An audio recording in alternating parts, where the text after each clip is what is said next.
Hello students, welcome to our channel. आज हम solve करने जा रहे हैं स्टैंडर्ड मैथ्स का लास्ट गाला पेपर 6 का सेक्शन डी। तो चलिए स्टार्ट करते हैं। पहला क्वेश्चन है Aftab and his daughter. Okay, तो यहाँ पे सबसे पहले हम इनके प्रेजेंट एज को एज्यूम कर लेंगे। Let present age of father is equals to x years और present age of daughter is equals to y years। अब फादर अपनी डॉटर को ये कहता है कि 7 years ago, यानी कि 7 साल पहले, I was 7 times as old as you were then, यानी कि 7 साल पहले जो डॉटर की एज थी उस टाइम पर फादर की एज डॉटर से 7 times ज्यादा थी। तो एज 7 years ago, तो फादर की हो जाएगी x - 7 years और डॉटर की हो जाएगी y - 7 years। ठीक है, अब इसमें रिलेशन कैसा है कि father was 7 times, therefore x - 7 is equals to 7 times of the daughter age. तो 7 in bracket y - 7। Okay, now ये हो जाएगा x - 7 is equals to 7y - 49। therefore x - 7y is equals to -49 plus 7। therefore x - 7y is equals to -42। ये हो गई हमारी पहली equation. इसके बाद ये बोला है कि ऑल्सो 3 years फ्रॉम नाउ, यानी कि 3 साल बाद I shall be 3 times as old as you. तो आज से 3 साल बाद फादर की एज डॉटर से 3 गुना हो जाएगी। तो एज आफ्टर 3 years, तो यहाँ पे फादर हो जाएंगे x + 3 years और डॉटर हो जाएगी y + 3 years। और अब इन दोनों के बीच में रिलेशन कैसा है कि father is 3 times, therefore x + 3 is equals to 3 in bracket age of daughter यानी y + 3। x + 3 is equals to 3y + 9, therefore x - 3y is equals to 9 - 3, therefore x - 3y is equals to 9 - 3 is 6। तो ये आई हमारी दूसरी equation, x - 7y और x - 3y। अब इन दोनों equation को हम क्या करेंगे, सब्ट्रैक्ट कर देंगे। Subtracting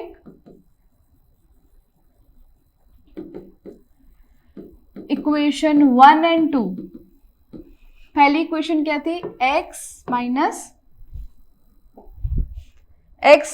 7y is equals to -42। x - 7y is equals to -42 और ये है x - 3y is equals to 6। Okay, minus plus minus, -7 + 3 हो जाएगा -4y और माइनस माइनस प्लस तो हो जाएगा -48।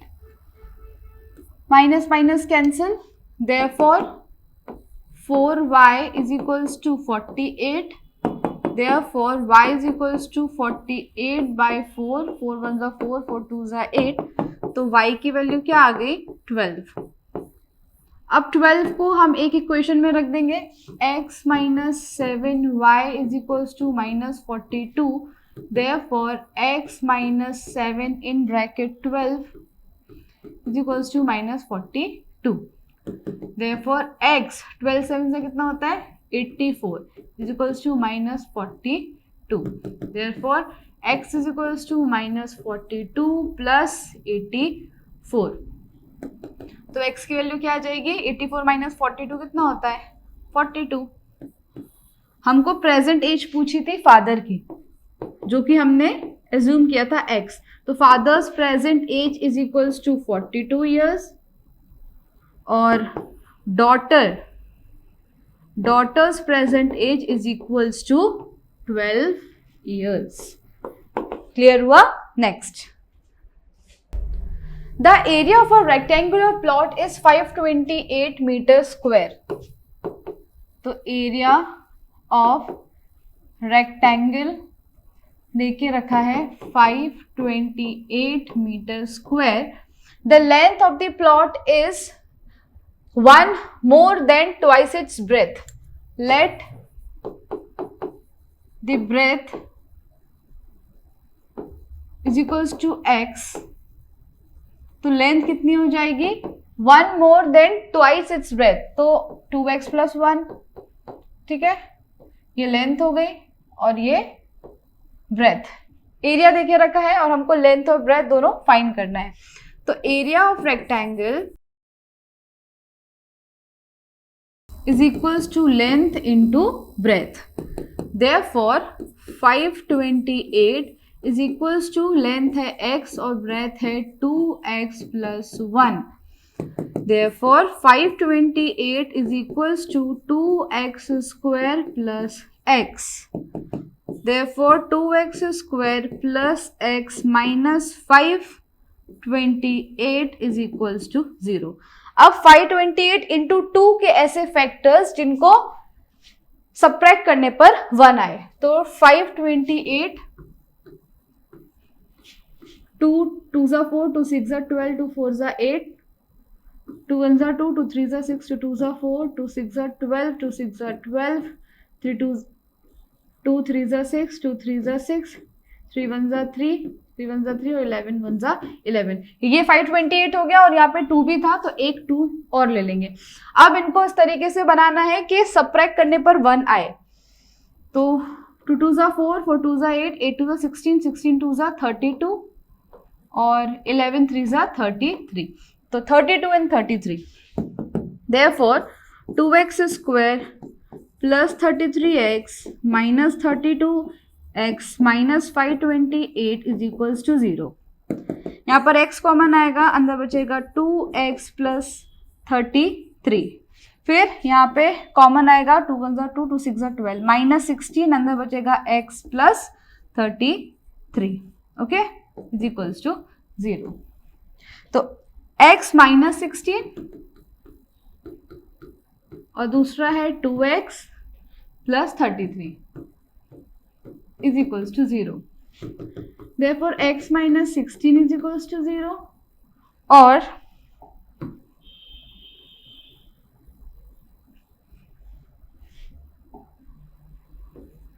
To x plus 33 is equals to 0. Therefore x is equals to 16 और x is equals to minus 33 by 2। तो डायमेंशन नेगेटिव तो हो नहीं सकते, तो ये तो इनवैलिड है। तो x की वैल्यू कितनी आ गई? 16। तो लेंथ कितना होगा? 2x plus 1। लेंथ यानी length is equals to 2x plus 1 यानी कि 2 इंटू 16 प्लस 1, 16 2 जा 32 प्लस 1, लेंथ आ गई 33 मीटर, ओके। और ब्रेथ थी x, तो ये हो गया 16 मीटर। क्लियर हुआ? रेक्टेंगल की लेंथ कितनी है? 33 मीटर और ब्रेथ कितनी आई? 16 मीटर। नेक्स्ट, थेल्स थ्योरम काफी इंपॉर्टेंट है, आपके एग्जाम में काफी बार पूछी गई है। थेल्स थ्योरम या बेसिक प्रोपोर्शनैलिटी थ्योरम स्टेटमेंट ये है कि if a line is drawn parallel to one side of a triangle to intersect the other two sides in distinct point, prove that other two sides are divided in the same ratio. तो Thales theorem ये कहती है कि अगर एक line segment triangle के एक side से पैरेलल है तो ये लाइन सेगमेंट बाकी दोनों साइड को इक्वल रेशियो में डिवाइड करती है, ठीक है। तो यहाँ पे कंस्ट्रक्शन में हमको क्या गिवन है? ट्राइंगल एबीसी गिवन है जहां पर DE is parallel to BC, इतना गिवन है। अगर डीई बीसी से पैरेलल है तो हमको प्रूफ करना है कि AD upon DB is equals to EE upon EC. हमने यहाँ पर क्या किया? डीसी को कनेक्ट कर दिया, फिर बीई को, और यहाँ पर हमने दो परपेंडिकुलर ड्रॉ करे हैं। एक है EN जो AD पर फॉल कर रहा है और एक है DM जो AC पर फॉल कर रहा है, ठीक है। Now proof area of triangle ADE। अब यहाँ पे जितने ट्राइंगल्स है, 4 ट्राइंगल्स है, इन सब का एरिया हम फाइंड करेंगे। तो एरिया ऑफ ट्राइंगल ADE क्या होता है, half into base into height. तो ये वाला ट्राइंगल है ADE, हाफ इंटू बेस कौन सा होगा, जहां पे परपेंडिकुलर लाई करेगा, तो AD बेस हो गया और EN क्या हो गया, हाइट। ठीक है, अब ये ट्राइंगल में 2 परपेंडिकुलर है, यानी कि सेम ट्राइंगल के एरिया को 2 तरीके से लिखा जा सकता है, इसलिए area of triangle ADE again half into base. अब हम ये वाले परपेंडिकुलर की बात करेंगे तो बेस हो जाएगा AE और हाइट कितनी हो जाएगी, DM, तो AE into DM। Now triangle DBE, ये वाले ट्राइंगल में हाफ इंटू बेस, यहां पर ये लाई कर रहा है EN, तो हाइट हो जाएगी EN और यहाँ पे बेस क्या हो जाएगा, DB। ठीक है, तो DB into EN। Similarly DCE, ये वाले ट्राइंगल में बेस हो जाएगा EC, ओके, और परपेंडिकुलर कौन सा हो जाएगा, DM। Now from equation 1 and 3 और 2 और 4 को हम कंपेयर करेंगे। तो फ्रॉम 1 and 3 हमने दोनों एरिया को फ्रैक्शन में लिख दिया। नाउ हाफ और EN कैंसिल हो गए, तो क्या बचा, AD अपॉन DB। इसी तरीके से इक्वेशन 2 और 4 में हमने फिर से दोनों के एरिया को फ्रैक्शन में लिख दिया, यहाँ पे भी हाफ और DM कैंसिल हो गया, तो यहाँ क्या बचा, EE अपॉन EC। अब 5 और 6 जो इक्वेशन है, इसमें आपको दिख रहा होगा ये है ट्राइंगल ADE, ये भी है ट्राइंगल ADE। ठीक है, यहाँ पर है ट्राइंगल DBE और यहाँ पे है ट्राइंगल DCE। अगर हम किसी तरीके से ये प्रूफ कर दें कि DBE और DCE का एरिया एक ही है, तो थ्योरम प्रूफ हो जाएगी। नाउ 9th में एक थ्योरम हमने पढ़ी थी, क्या, कि if 2 triangles are between 2 parallel lines then and have common base then the area of those 2 triangle are equal. तो देखो ट्राइंगल DBE और ट्राइंगल DCE, ये दोनों जो ट्राइंगल है, ये 2 पैरेलल लाइन के बीच में है और इनका बेस भी सेम है, इस वजह से इन दोनों का एरिया भी कैसा होगा, इक्वल ही होगा। तो इसके हिसाब से ये दोनों ट्राइंगल का एरिया इक्वल हो गया, तो हम इन दोनों को इक्वेट कर देंगे और लास्ट में हमको क्या मिल जाएगा, AD upon DB is equals to AE upon EC। और यही हमको प्रूफ करना था कि AE upon DB is equals to AE upon EC। Clear हुआ। थेल्स थ्योरम बहुत इंपॉर्टेंट है, काफी बार एग्जाम में पूछी गई है, तो इसको आप अच्छे से करके जाना। Okay, next again prove that if AD and PM, AD और PM ये ट्राइंगल ABC और PQR के क्या है, मीडियंस हैं। ठीक है, और हमको यहाँ पे प्रूफ करना है कि AB upon PQ is equals to AD upon PM। और गिवन क्या है कि ये दोनों ट्राइंगल कैसे हैं, सिमिलर है। ठीक है, गिवन में लिख देंगे these 2 triangles are similar. Now we know that corresponding sides of similar triangles are in proportion. Corresponding sides कैसे होती है, प्रोपोर्शन में होती है। अगर ये 2 ट्राइंगल सिमिलर है तो हम लिख सकते हैं AB upon PQ is equals to AC upon PR is equals to BC upon QR। ठीक है, ये तो गिवन ही था क्वेश्चन में। ऑल्सो अगर हम एंगल की बात करें तो angle A is equals to angle P, angle B is equals to angle Q और angle C is equals to angle R। Now जो BD है ये और QM, इन दोनों को हम क्या लिख सकते हैं, BD जो है वो BC का हाफ हो जाएगा और QM QR का हाफ हो जाएगा। क्यों, क्योंकि AD और PM आर दी मीडियंस। ठीक है, अगर मीडियन है तो AB upon PQ is equals to BD upon QM। यानी कि यहां पर हमको इतना तो पता चल गया कि AB upon PQ is equals to BD upon QM। ये हमारी इक्वेशन 3 हो गई। अब हम लेंगे ट्राइंगल ABD और PQM, ये वाला ABD और PQM, ये वाला हम ट्राइंगल लेंगे।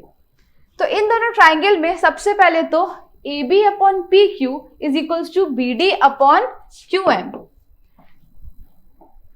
AB upon PQ is equals to BD upon QM, ये ऑलरेडी हम फाइंड कर चुके थे फ्रॉम इक्वेशन 3। और दूसरा एक एंगल दोनों में सेम है, एंगल B और एंगल Q, जो भी हम ऑलरेडी बता चुके हैं। ये रहा angle B is equals to angle Q। यानी कि इन दोनों ट्राइंगल में AB side is equal to PQ, BD is equals to QM और दोनों साइड के बीच एक एंगल है, यहां पर एंगल B और यहां पर एंगल Q, ये दोनों भी सेम है। Therefore these two angles are similar as per side angle side similarity. अगर ये दोनों एंगल्स, ये दोनों ट्राइंगल्स सिमिलर हैं तो हम इसको लिख सकते हैं AB upon PQ is equals to BD upon QM। ठीक है, EB upon PQ is equals to BD upon QM, और यही हमको प्रूफ करना था. Okay, next. From a point on the ground, from a point P on the ground, the angle of elevation of the top of a 10-meter tall building is 30 degree. Okay, 10 meter tall building, यहाँ पर elevation कितना है 30 degree. A flag is hosted, इस building के ऊपर flag host किया गया है, and the angle of elevation of the top of the flag staff from P is 45 degree. तो यहाँ से कितना है angle of elevation 45 degree है. Find the length of the flag. H A B find करना है हमको यहाँ पे, और distance of the building from the point P यानी कि X फाइंड करना है. तो in triangle BCP angle BPC is equals to 30 degree. Therefore tan 30 is equals to BC upon CP. tan 30 होता है 1/√3 इज इक्वल्स टू BC है 10 और CP BC upon, तो 10 अपॉन CP है X. देयरफॉर X नहीं लिखते हैं, CP ही रहने देते हैं इसको, CP. देयरफॉर CP कितना आ जाएगा 10√3, और यहाँ पे √3 की वैल्यू देके रखिए 1.732, तो 10 इंटू 1.732, तो ये हो जाएगा 17.32 मीटर. ओके, 17.32 मीटर हमको क्या मिल गया, CP मिल गया. तो this is the distance of building from the point P. एक तो यही फाइंड करना था, तो CP तो आ गया. Now in triangle ACP, in triangle ACP, angle APC is equals to 45 degree. ठीक है, therefore tan 45 is equals to AC upon CP. AC upon CP. tan 45 1 होता है. AC कैसे बनेगा, AB प्लस BC, और AB कितना है H प्लस, और BC है 10, तो ये हो जाएगा H प्लस 10 अपॉन CP कितना है 17.32. देयरफॉर ये मल्टीप्लाई हो जाएगा 17.32 is equals to H plus 10. Therefore H is equals to 17.32 minus 10. Therefore H is equals to 7.32 metre. तो फ्लैग की हाइट कितनी आ गई 7.32 metre. Next, the cost of painting the total outer surface of close cylinder oil tank at 60 paise per square centimetre is 237.60 rupees. The height of cylinder is 6 times the radius of base of the tank. Find the height and radius of the tank.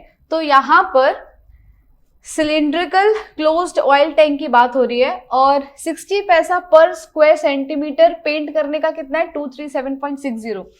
तो 60 पैसा इसको हम convert कर लेंगे 60 upon 100, ये कितना हो जाएगा 0.6 rupees per centimetre square. Okay, now यहाँ पे क्या बोला है, height is 6 times of radius, तो H is equals to 6R. Paint करना है तो total surface area of cylinder के थ्रू हम फाइंड करेंगे. अब यहाँ पर हमको टोटल कॉस्ट देके रखा है, तो टोटल कॉस्ट कैसे आएगा, जो भी टोटल सरफेस एरिया होगा उसको रेट से मल्टीप्लाई करेंगे, तो हमको क्या मिल जाएगा, cost of painting.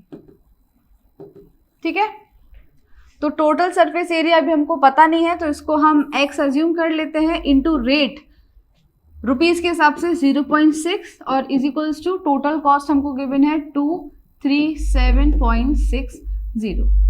Therefore x कितना हो जाएगा 237.6 डिवाइड बाय 0.6, तो डेसिमल तो कैंसिल हो जाएगा, फिर 6 3 ज़ा 18, फिर कितना बचेगा 6 9 ज़ा 54, और 6 6 36। तो area of total surface area of cylinder कितना आया? 396 centimetre square. Okay, 396 centimetre square. अब टोटल सरफेस एरिया के फॉर्मूले में इसको हम पुट करेंगे, TSA of cylinder is equals to 2 pi R H plus R।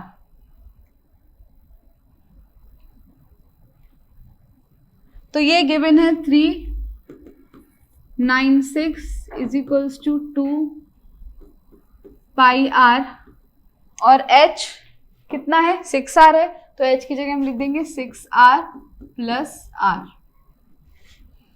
तो ये हो जाएगा 396 इंटू 2 इंटू 22 बाय 7R और ब्रैकेट में हो जाएगा 7R।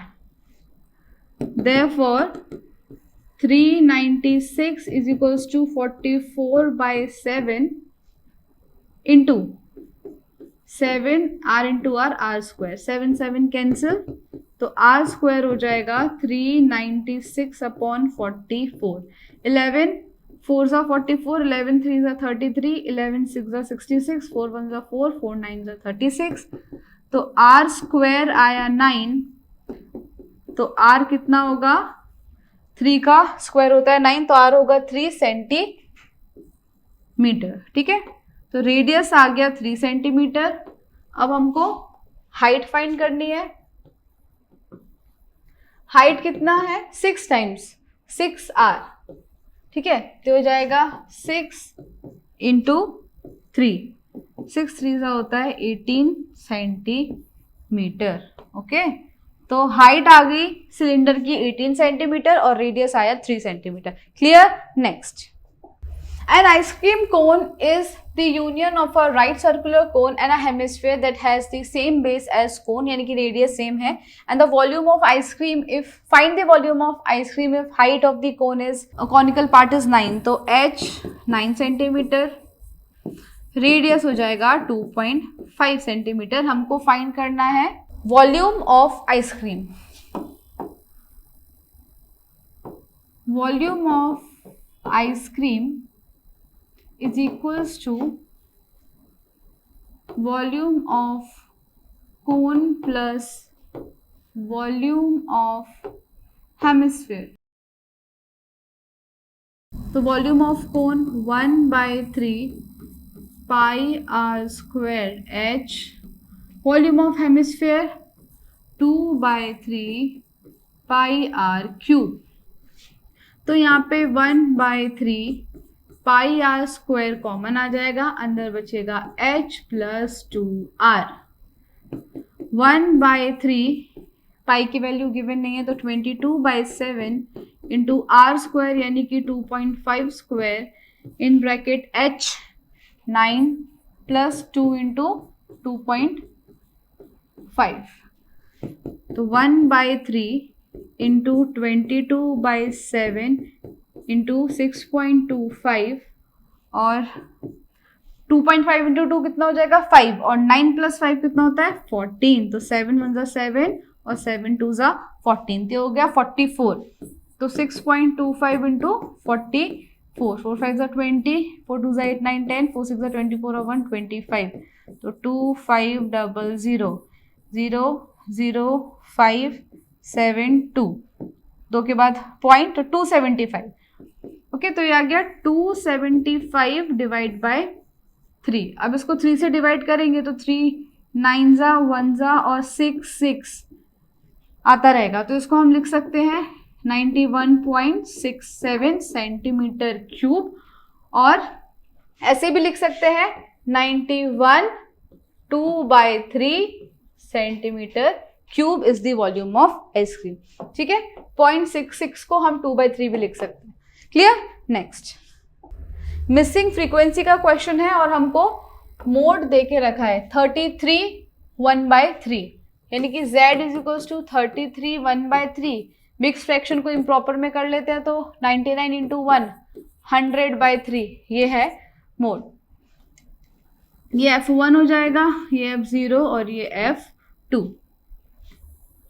और ये L।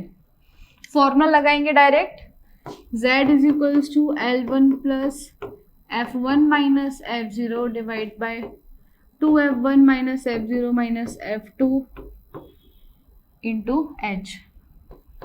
100/3 is equals to 30 plus 28 minus x upon 2 into 28 minus x minus y और हाइट है 10। Okay, now -30 100/3 minus 30 is equals to 10 अंदर मल्टीप्लाई हो जाएगा तो 280 माइनस 10x अपॉन 28 इंटू 2, 2 8 जा 16, 2 2 जा 4 और 1 5 माइनस x माइनस y। ये क्या हो जाएगा, 30 इंटू 3 कितना होता है 90, तो 100 माइनस 90 होता है 10, तो यहाँ आया 10/3 और इधर 280 minus 10x upon 56 minus x minus y। अब इधर इसको मल्टीप्लाई कर देंगे तो हो जाएगा 560 minus 10x minus 10y is equals to 3 0 जा 0, 3 8 जा 24, 3 2 जा 6 7 8 840 हो गया माइनस 30x। ओके, तो ये हो जाएगा minus 10x plus 30x minus 10y is equals to 840 minus 560। ठीक है, तो ये हो जाएगा 30 माइनस 10 कितना होता है 20x minus 10y is equals to 560 minus होगा तो 0 8 और 7 माइनस 5 इज 2 280। ये आई हमारी पहली इक्वेशन।